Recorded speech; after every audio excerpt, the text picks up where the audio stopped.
So we've had a few messages come through on Facebook and email asking about sizing and how, or advice on how to size the various items of clothing, because quite unique to motorcycling.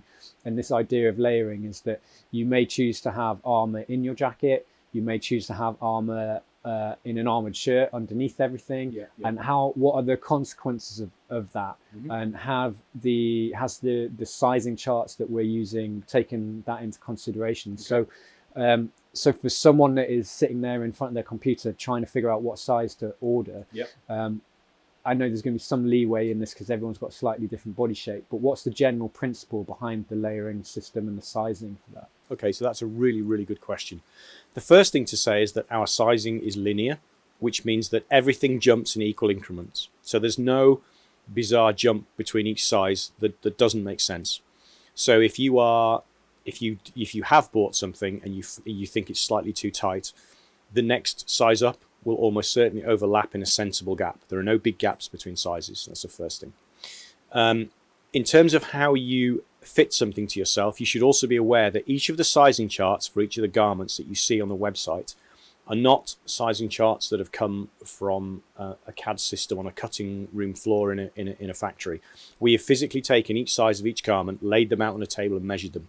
So the dimensions that you see are the actual dimensions of the garment. So you should feel confident that the numbers that you see on the website represent the actual sizes. And then the most relevant question, I guess, in answer to your points are as follows.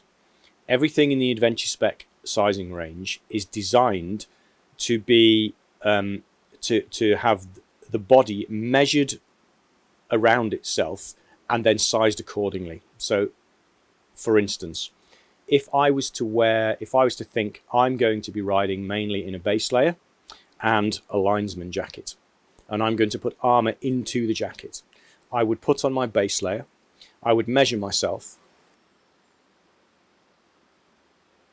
I would look at the numbers on the chart and look at the garment which corresponded best to those numbers, obviously erring on the side of looseness rather than tightness. And I would buy that garment and it would fit me.